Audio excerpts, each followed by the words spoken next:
Muy bien, pues vamos a meternos de lleno en un momento que es, sin duda, clave en la historia. Hablamos de la crisis que sembró la semilla que preparó el camino para el colapso del Imperio Romano de Occidente.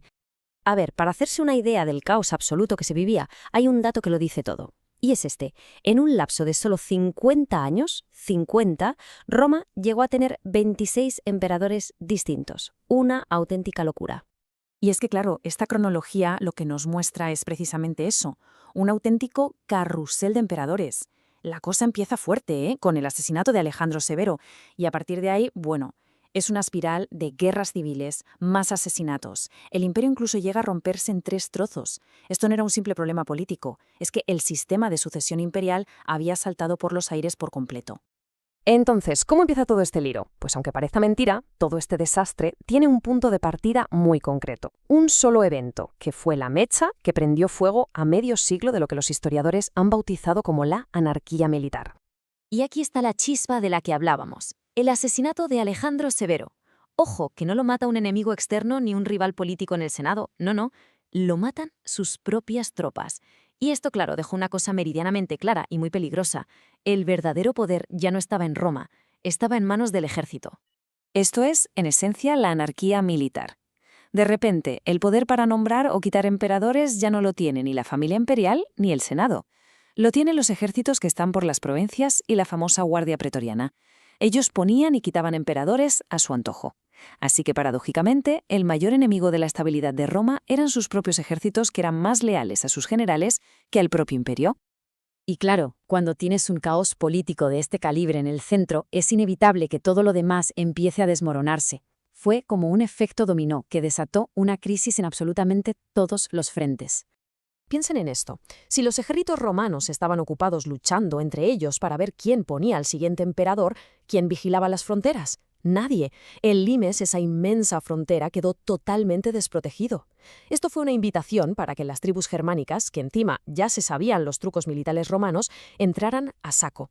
Y a partir de ahí, la catástrofe. Campos arrasados, ciudades saqueadas, las comunicaciones cortadas y lo que viene después, claro, hambre, enfermedades y una sensación de inseguridad total.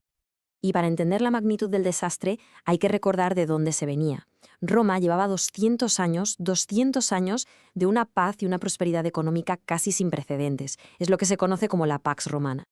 Bueno, pues la crisis del siglo III fue simple y llanamente el fin de todo aquello. Un punto y final, además, muy violento y definitivo. Y aquí es donde el imperio se mete en un círculo vicioso del que le fue imposible salir. Primer paso, hay más invasiones, así que, lógicamente, se necesitan más soldados para defenderse. Claro, segundo paso, más soldados significa más sueldos que pagar, más armas, más de todo. ¿Y de dónde sale ese dinero? Pues de subir los impuestos, sobre todo los campesinos, hasta niveles asfixiantes. Y aquí se cierra el círculo. Tercer paso. Esos impuestos brutales provocan que los campesinos se harten y se rebelen. ¿Y qué hace el imperio para aplastar esas revueltas? Necesitar todavía más soldados, con lo que volvemos al principio. Una trampa perfecta, sin escapatoria. La situación era al límite. El imperio estaba literalmente al borde del abismo. Pero justo en ese momento aparecieron un par de emperadores que intentaron, con medidas muy drásticas, frenar la caída en picado. El primero de ellos fue Diocleciano, un tipo que venía del ejército, de la Guardia Pretoriana nada menos, y que tenía una cosa muy clara. El imperio se había vuelto ingobernable. Era demasiado grande, demasiado caótico para que un solo hombre pudiera controlarlo todo. Así que su primera gran idea, una idea radical, fue partirlo en dos. No políticamente, ojo, sino administrativamente. Creó una parte occidental, con capitales como Roma o Milán, y una parte oriental, gobernada desde sitios como Nicomedia. Y para solucionar el problema número 1, el de las sucesiones violentas, se inventó esto, la tetrarquía, o sea, un gobierno de 4. La idea era brillante sobre el papel. Habría 2 emperadores principales, los Augustos, y cada uno nombraría a su sucesor, un César. Pasados 20 años, los Augustos se jubilaban, por así decirlo, y los Césares subían al poder, nombrando a su vez a nuevos Césares. Se buscaba una transición ordenada y pacífica. Se acabó eso de que el poder se consiguiera a espadazos. Ahora bien, estas reformas, que sí que consiguieron estabilizar las cosas por un tiempo, tuvieron un precio. El imperio se convirtió en una autocracia pura y dura. El emperador pasó a ser el dominus, el señor, una figura casi divina a la que había que adorar. La frase «soy vuestro señor y Dios» lo resume perfectamente. Se acabó la ficción de la república, ahora el poder del emperador era absoluto.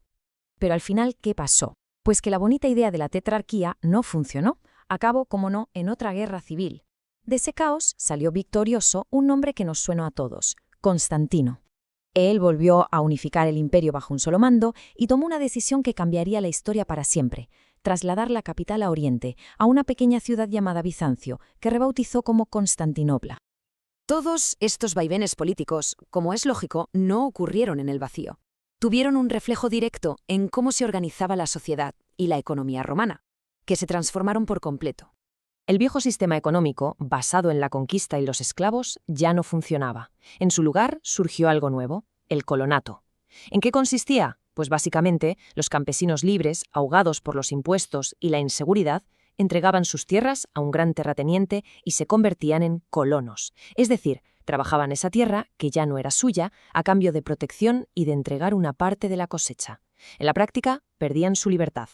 Y esto nos lleva a una sociedad totalmente polarizada, como se ve muy bien aquí.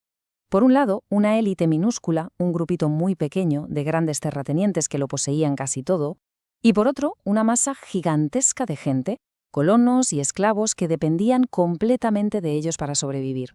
La clase media, por así decirlo, había desaparecido. Así que, aunque las reformas de Diocleciano y Constantino sirvieron para ganar algo de tiempo, para poner un parche, los problemas de fondo seguían ahí. La decadencia interna era enorme y la presión en las fronteras no paraba de crecer. El escenario estaba listo para el acto final del Imperio Romano de Occidente.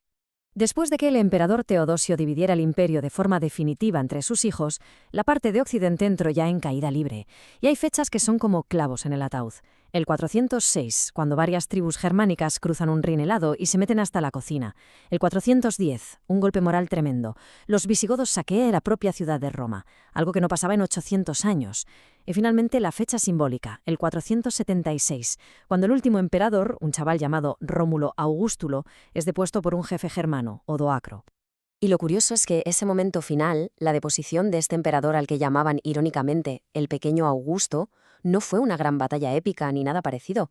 Fue más bien el final silencioso de un proceso de derrumbe muy largo. Y claro, con el Imperio de Occidente hecho cenizas, la gran pregunta que quedó flotando en el aire fue: ¿y ahora qué? ¿Qué iban a hacer sobre esas ruinas?